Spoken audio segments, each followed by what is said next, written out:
बाबा जी ने तो बहुत पहले इशारा किया था।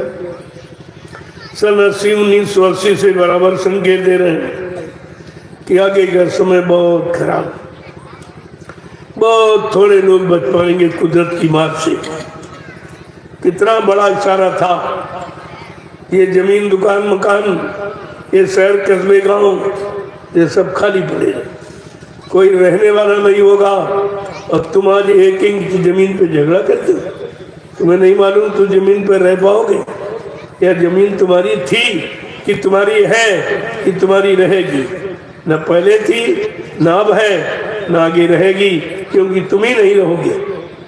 जब तुम ही नहीं रहोगे तो जमीन तुम्हारी कहाँ होगी। इसलिए महात्माओं के वचनों पर विचार करो। उनके वचन बड़े सारगर्भित होते, हृदय स्पर्शी, यानी बड़े मर्मी होते। अब इतनी जल्दी आप नहीं समझ जाओगे। 12 साल रहो संत की टोली, तब समझ में आवे एक बोली, तब एक बोली समझ में आए।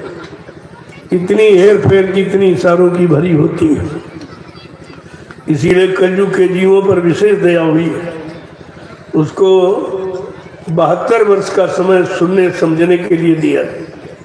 इतना समय सृष्टि में किसी शक्ति ने नहीं दिया, फिर भी आप इस महाशक्ति को नहीं समझ पाए, इस दयाल पावर को नहीं समझ पाए कि कौन सा दयाल पावर लेके आया जो जीवों के लिए इतना समय दे रहा है। यहाँ तो एक घड़ी भी तुम्हारे लिए बेसी नहीं है, समय निश्चित है, उस समय पर आपको जाना ही पड़ेगा। लेकिन दयाल ने कैसी दया की कि आपका समय बढ़ा दिया, और फिर भी नहीं चाहते तो सृष्टि में बचाने वाला कोई नहीं होगा। जय गुरुदेव। आज ये महाशिवरात्रि का पर्व 12 बजे रात्रि से लागू हो जाए। भगवान शिव ने इसी रात्रि में अपने शिव तीसरे नेत्र को जगा लिया था, लेकिन आगे का गुरु न मिलने के कारण वहीं तक सीमित रहे। रात पाठ तो शिवलोक का मिल गया, लेकिन जीवात्मा की मुक्ति नहीं, क्योंकि मुक्ति कराने वाले कोई संत महापुरुष उनको नहीं मिले थे। इसलिए सारी शक्तियां बीच के मंडलों की अपनी अपनी जगह पर रह गई हैं, वहाँ का सुख आनंद भोग रही हैं, लेकिन जीवात्मा नहीं जग पाई, तो अपनी जगह आज भी पड़े बेचारे। अब कोई हो जगाने वाला तो जगेगा, जब जगाने वाले नहीं, सब सोने वाले हैं, सब भ्रमित हैं, सब संदेह भूल भ्रम में फंसे हैं, सब भोगों में फंसे हैं, सब स्वार्थ लोभ लालच मान सम्मान में डूबे हैं। तो ये परमात्मा का संदेश कौन देगा, कौन सुनाएगा? इस पर विचार करना चाहिए। इस संदेश को अपने मोबाइल में नोट कर लो और सबको सुना दो, ताकि कोई ये न कह सके कि हमें कोई बताने वाला नहीं मिला था, हमको कोई समझाने वाला, कोई इशारा करने वाला नहीं मिला, कोई अच्छे सच्चे रास्ते की जानकारी देने वाला नहीं मिला, जीवात्माओं को दोजख नरकों से बचाने वाला नहीं मिला, और परमार्थी सेवा में लगाकर अंत जन्मों के पाप कर्मों को धुलाने वाला नहीं मिला। इसलिए ये संदेश दिया जा रहा, इसलिए इसकी जरूरत है, ताकि कोई भी जीव धरती मंडल का ये नहीं कह पाए कि हमको किसी ने जगाया नहीं था, हमें किसी ने बताया नहीं था, हमें किसी ने सुनाया समझाया नहीं था। हम ये किसी को सृष्टि में कहने नहीं देंगे। सारी सृष्टि को मैंने संदेश दिया और आज भी दे रहा हूँ। ये किसी एक जाति, एक दल धर्म के लिए नहीं है, सबके लिए। तो आपको भी सोचना चाहिए। अगर आपने पिछले ऋषि मुनियों के बात को समझ लेता तो फिर हिरण्यकश्यप का विनाश नहीं होता। अगर पिछले ऋषि मुनि महात्माओं की बात समझ लेता तो रावण का विनाश नहीं हो। उतने तो आप योग्य भी नहीं हो, उतने धनवान बलवान बुद्धिमान भी नहीं हो। जब वो नहीं बच पाया तो तुम कैसे बच पाओगे? तुम्हारे पास तो कुछ भी नहीं है। और यही द्वापर में जो अवतारी शक्तियों की बात नहीं मानी गई तो राजा का विनाश हुआ, और साथ साथ में उसकी प्रजा का विनाश हुआ जो राजा के पीछे भगी। ऐसे जुर्मी राजा पर विश्वास किया जो दया से और शांति से और धर्म से, मानवता इंसानियत से बहुत दूर बैठा है। केवल भेष पर मत जाओ, अपने देश जाने की बात सुनो। ये भेष तुम्हारे देश का नहीं है, तुम्हारे देश में पहुंचाने का नहीं है। ये भेष काल नगरी का है। इन भेष के पीछे दौड़ोगे तो काल नगरी तुम्हारी कभी छूटेगी नहीं। यहीं पर जन्मते मरते रहोगे, छुटकारा आपको नहीं मिलेगा। इसलिए अपने सच्चे देश, सत्य देश जाने के लिए संत महापुरुषों के वचनों को सुनो, और वो तुमको ये बाहरी खोल से प्रेम नहीं कराते। ये तो जो वस्त्र है लाल पीले नीले जो पहने लोग, ये तो इस शरीर रूपी कवर का, और ये शरीर रूपी कवर जीवात्मा का खोल है। वो जीवात्मा का खोल है शरीर, और शरीर का खोल है कपड़ा फपड़ा। जब शरीर एक जल जाएगा, कपड़ा भी जल जाएगा, न शरीर काम आएगा न कपड़ा कार्य। जो कपड़े के रंग के चक्कर में वो भी बेचारे फंस जाएगा, उनको भी कुछ नहीं मिला। जिसने की लिया उसने को नहीं मिला अभी तक। अगर परमात्मा मिल गया होता तो संसार की दौलत की तरफ कोई भागता, सांसारिक पदों की तरफ कोई भागता, संसारी मान सम्मान की तरफ कोई दौड़ता। लेकिन इनको परमात्मा की खबर भी नहीं है। लेना देना तो बहुत दूर, ये परमात्मा की खबर भी है।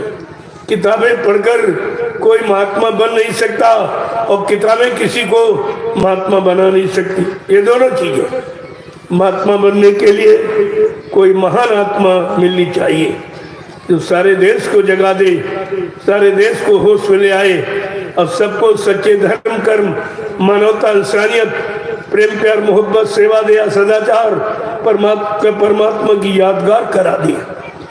ऐसे महान आत्मा की जरूरत है। ये लाल पीले नीले कपड़े पहनने वालों की जरूरत। ये तो कबर है, कबर। कबर से नहीं, जीवात्मा से प्रेम करो। जीवात्मा का कोई कपड़ा नहीं, वो तो बिल्कुल नग्न आई थी, लेकिन बीच में नंगा उतारा नहीं जा सकता था, तो कहा इस पर कपड़े डाल दिए गए, कपड़े डाल दिए गए, क्योंकि नंगी नहीं भेजी जाएगी, मर्यादा है। हर मंडल मुकाम की मर्यादा है। हर मंडल मुकाम में जब आएगी तो उसी मंडल मुकाम का कपड़ा पहना दिया। जब जीवात्मा सत्यलोक से चली अपनी इच्छा से, इसमें मालिक की कोई इच्छा नहीं थी, उसने जिद हट किया कि एक बार हमको नीचे के लोगों को भेज दीजिए, बड़ी इच्छा देखने की। यद्यप सत्पुरुष ने बोतेरा मना किया, अरे देख पागल मत बन, नीचे सबसे नीचे काल माया का देश बहुत गंदा है, बहुत खराब। लेकिन इतनी प्रेरणा मजबूत उसको भर दी गई थी कि बार बार कहती नहीं नहीं, एक बार दया कर दीजिए, भेज दीजिए। कहा अच्छा तेरी हट जिद है, दो जा चली जा। जब सत्यलोक से जीवात्मा को उतारा, वहाँ जीवात्मा पर कोई कपड़ा नहीं हो तो सब वहाँ सुरते ही सुरती। यहाँ कपड़ा इसीलिए कि यहाँ दो विधि है, एक नर एक मादा। नर को मादा से खतरा, मादा को नर से खतरा। इसलिए खतरे से बचाने के लिए यहाँ तो वहाँ पर कपड़ा डाल दिया था, लेकिन वहाँ सब सुरते ही सुरते, जीवात्मा ही जीवात्माएं भरी पड़ी खचाखच। वहाँ कोई वस्त्र की आवश्यकता नहीं है। लेकिन सत्यलोक के नीचे कोई जीवात्मा को जो भेजा जाएगा वो लिबास में आएगी, कपड़े में आएगी। उसी तरीके से जब ये सत्यलोक से कारण लोक में आई, क्योंकि ये सीढ़ी लगी हुई, ये 5 डंडों की सीढ़ी है। जब कारण लोक में आई तो नंगा देखकर कारा कपड़ा पहना दिया। इसके नीचे जब सतपुरुष में उतारा हम सब जीवात्माओं को, तो सूक्ष्म कपड़ा पहना दिया, जो 9 तत्वों का, 9 तत्वों का शब्द स्पर्श रूप रसगंध चतुष्संताकरण मन बुद्धि चित्त और अहंकार, ये 9 यानी मतलब वो कपड़ा पहना दिया। और इसके बाद जब जीवात्मा को उतारा तो वो नीचे आई लिंग लोक में, इसी को देवलोक कहते हैं। इसमें 9 तत्वों, 17 तत्वों का कपड़ा पहना दिया। 10 इंद्रियां, चतुष्संताकरण मन बुद्धि चित्त और अहंकार, ये 17 तत्वों का कपड़ा पहना दिया। जब जीवात्मा को, क्योंकि वो सबसे नीचे लोग को देखना चाहती थी, अब सबसे नीचे लोक में जब उतारा, जिसे मृत्यु लोक कहते हैं, और संतों ने इसको सुसुप्त लोक भी कहा, उन्होंने भी कहा। जब यहाँ आई तो यहाँ उसको पंख तत्व कपड़ा पहरा दिया, ताकि हर लोग के कपड़े का ज्ञान हो जाए। ये कपड़ा पहरा दिया पंख तत्व का, पंख तत्व का कपड़ा, जल पृथ्वी अग्नि वायु आकाश, ये पांच तत्वों का कपड़ा पहरा दिया। अब जीवात्मा पर कितने खोल कवर हो गए? पहला कारण, दूसरा सूक्ष्म, तीसरा लिंग और चौथा स्थूल, ये चार कवर पहना। जो चार कपड़ों को उतारेगा या उतारा जानता है, उतारने की शक्ति सामर्थ्य रखता है, वो नाम दान देगा। बाकी नाम दान कोई नहीं दे सकते। और तुम ये भी बोल गए, एक सुनाने लगा, पीछे दौड़ पड़े, नाम दान दे रहा। मैंने पूछा भाई कौन नाम दान दे रहा? अरे संत महापुरुष ने तो 5 नाम आपको दे दिए, क्या इसके अतिरिक्त कोई और नाम दे रहा है? क्या 7-8 लोग कोई नाम दान दे रहा? कैसे तुम कह रहे हो? वो पहले भी सुनाता था और आज भी सुनाता है। और 10 साल का बच्चा अगर बाबा जी से सुना तो वो भी तो सुना देगा, लेकिन सुनाने वाला कुछ दे नहीं सकता, कुछ कर नहीं सकता, तुम्हारा उद्धार, तुम्हारा कल्याण नहीं कर सकता, तुम्हारी जीवात्मा को जगा नहीं सकता। ये काम वो करेगा जो करना जानता है। ये सुनने वाला और पढ़ने वाला और सुनाने वाला, ये आपका काम नहीं है। लेकिन तुम ये भी तो भूल गए, अगर गुरु वचनों को याद करते हैं तो तुम ठगे नहीं जाते, तुम्हें झूठ में और पाखंड बाह्यडंबर में फंसाया नहीं जाता। लेकिन तुमने गुरु वचनों को भुलाया है और गुरु को भुलाया है और गुरु की शरण को छोड़ा है, तो निश्चित तुम्हारा कल्याण होने वाला नहीं है और कोई कर ही नहीं सकता। इसलिए मैं अंतिम चरण में ये फिर आपको सलाह देना चाहता हूँ, समर्थ सदगुरु की तलाश करो, वो छुटकारा दिलाने। और यहाँ कोई राजा प्रजा प्रजा ज्ञानी ध्यानी विज्ञानी, ये इनके पास नहीं कुछ, ये सब किताबें पढ़ के बैठे, इन्होंने किया नहीं है, न इनमें संयम है, न कोई त्याग है, न मतलब यानी सेवा है, कुछ नहीं, केवल स्वार्थ, केवल मान सम्मान, इसके अलावा कुछ नहीं है। मानी सम्मानी अभिमानी, न इनसे काम खुद उसका होगा, न वो तुम्हारा काम कर सकते। गोस्वामी जी महाराज ने इशारा करके जीवों के लिए रामचरितमानस उनको लिखनी पड़ी कि कलयुग का जीव बड़ा भ्रमित है, ये बेचारा कैसे जागेगा। और जगाने वाले संत आएंगे तो उनकी इसको पहचान नहीं है कि कौन संत है कौन असंत है, क्योंकि वो कोई अलग शरीर धारण नहीं करते हैं। शरीर तो पंचभौतिक रहेगा, अगर ये शरीर नहीं होगा तो आप उनकी बात नहीं समझ पाओगे, उनके इशारों को नहीं समझ पाओगे, उनकी दया को नहीं समझ पाओगे। इसलिए जीवों के हित के लिए उन्होंने मानव तन धारण किया है नहीं धारण किया। इसलिए जब चाहेंगे मनुष्य खोल को छोड़ देंगे, अपने घर चले जाएंगे। जब उनका काम हो जाएगा तो अपने घर चले जाएंगे। जो उनकी बात मान लेगा, उनकी युक्ति समझ लेगा, वो भी शरीर छोड़कर अपने घर चले जाएंगे। तो ये चला चली का मेला है, ये रुकने वाला फंसने वाला नहीं, चला चली का मेला। जितनी जल्दी निकलो अपने घर तक। लेकिन अब ये बात किसी की समझ नहीं, क्यों? फिर ये वो धर्मशास्त्र गलत माने जाएंगे जिनमें पहले लिख दिया गया विनाश काले विपरीत बुद्धि। जब जिनका विनाश होना, चाहे राजा प्रजा धनी मानी गरीब अमीर कोई हो, जिनका विनाश होना है उनकी बुद्धि हमेशा धर्म के विपरीत है। धर्म कहने वाला और धर्म की व्याख्यान प्रवचन देने वाला धर्म नहीं होता है। धर्म धारित, जो धर्म को धारण करे, अपने आप को धार्मिक बना ले, अपने देश की प्रजा को धार्मिक बना दे, अपना आत्मिक कल्याण कर ले और देश की जनता को आत्मिक कल्याण के रास्ते पर लगा खड़ा कर दे, उसको धार्मिक कर दे। ऐसा तो कोई दिखाई नहीं दे रहा। सबको अपनी बड़ी पड़ी है, किसी को राजा बनने की, किसी को प्रजा बनने की। अरे एक बार बन गए, 2 बार बन गए, समझ नहीं पाए। इसके बनने में तुम्हारा बिगाड़ हुआ है कि तुम्हारा बना हुआ। कितने बिगड़ गए हो, कितने 1000 वर्षों तक आपको नरकों की योनियों में चक्कर लगाना पड़ेगा, क्योंकि जिनको जिनको धोखा दिया है, जिनसे झूठ बोले हो, ईश्वर को साक्षी करके ये शपथ ग्रहण करते, ये ईश्वर से भी नहीं डरते। जो भगवान नहीं डरता है वो तुम जैसे इंसानों से क्या डरेगा। इसलिए ऐसे को ये समझना चाहिए। गोस्वामी जी महाराज को लिखना पड़ा कि जा सुराज प्रिय प्रजा दुखारी सो न पवस नरक अधिकारी। क्या ये भी नहीं पढ़ते ये? वैसे तो श्री राम के पुजारी बनते हैं और श्री रामचरितमानस को बिल्कुल नहीं मानते, बिल्कुल अक्षर ही नहीं जानते कि राजा के लिए क्या लिखा संतों ने, कि तुम्हारा बचाव कैसे होगा, तुम्हारा उद्धार कैसे होगा, तुम्हारा आत्मिक कल्याण कैसे होगा, तुम्हारी प्रजा का की रक्षा कैसे होगी, प्रजा को नरकों से बचने से कैसे रोकोगे, ये सब तो लिख दिया गया। लेकिन कोई मानने वाला, कोई पहचानने वाला, कोई अपने ऊपर धारण करने वाला, लागू करने वाला तो है नहीं।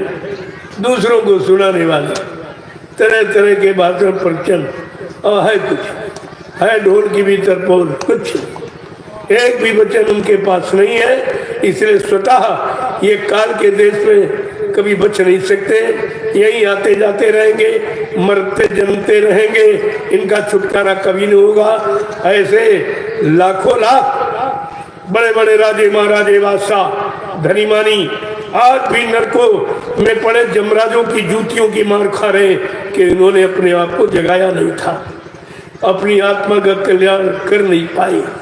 वो बेचारे मरे तो ये कहाँ बचने वाले। इनकी आंसू विनाशी विनाश, इनकी आंसू अकाल मौतें। इनके राज्य में, इनके शासन काल में कितनी अकाल मौतें हो गई और कितनी होंगी। केवल पानी को आधार बना, कहते पानी में डुबकी लगा तो क्या होगा। पानी में डुबकी लगाने वाले कितने जीव हैं, कछुआ है, मछली है, मगर है, सब उसी रात में डुबकी लगाते। क्या उनका कल्याण हो गया? क्या उनका उद्धार हो गया? ये किसने देखा? जो रात दिन डुबकी लगाने वाले उनका नहीं हुआ, और तुम अगर चंद दिन में ये पानी को आधार मान लोगे तो क्या तुम्हारा कल्याण हो जाए? कितने का कल्याण हुआ? कितनी अकाल मौतें हो रही तो बता ही नहीं जा रही। इतने जीव इनके शासन काल में अकाल मौत में चले गए, और जितने जीव गए हैं उतने जीवों की हत्या का भार इनके सिर पर होगा, और उसके भोक्ता ये बनेंगे। इनको हजारों जन्म तक न तो मानव शरीर मिलेगा, न संत महापुरुष मिलेंगे, न उनको उद्धार का रास्ता मिलेगा। इनको जन्म मरण से छुटकारा मिलने वाला ही नहीं है। संत तो खोल के कहते, क्योंकि नहीं कहेंगे तो राजा भी दोषी ठहराएगा कि संत महात्मा जानते तो बताया क्यों नहीं। क्योंकि सभी राजाओं में के राज्य में महात्माओं ने उनको हमेशा अच्छी सलाह दी। क्या मतलब द्वापर में क्या अच्छी सलाह देने वाले नहीं थे? कि त्रेता में अच्छी सलाह देने वाले नहीं थे, लेकिन राजा ने उनकी अच्छी सलाह को ठुकरा दिया, उनके बच्चों को सुना ही नहीं, उन पर कोई ध्यान नहीं दिया। इतने मदांत हो गए, राज मद में, शरीर मद में, धन के मद में, परिवार के मद में इतने मदांत हो गए कि महात्माओं की बात समझ में नहीं आई। महात्मा विदुर ने भरसक प्रयास किया अपने महामंत्री पद की मर्यादा के लिए, बहुत सलाह दिया अपने राजा को, लेकिन राजा उस सलाह मानने से इनकार किया। जब नहीं माना तो कहा चलो तुम नहीं मानोगे तो हम ही राजपद मंत्री पद से इस्तीफा दे देंगे। ऐसे अधर्मी राजा यानी हत्यारे राजा के राज में मैं काम नहीं करूंगा। महामंत्री पद से इस्तीफा दे दिया था महात्मा विदुर ने। आज किसी मंत्री ने इस्तीफा दिया? ये तो और मंत्री बनने के चक्कर में, ये तो उसका पाप का हिस्सा बंटवाने के चक्कर में। ये मंत्रिमंडल का मतलब क्या है? जिस तरह राजा ने किया उसके पाप कर्मों का बोझा ये सब पर थोड़ा थोड़ा लाद दिया जाएगा, क्योंकि सब उसी के वफादार, उसी को बात को मानने वाले, उसी की गंदी सलाह मानने वाले और अधर्म पर चलने वाले की सलाह मानने वाला अधर्मी ही माना जाता, और उसको वही दंड मिलता है जो राजा को। इसलिए इस पर विचार करना चाहिए।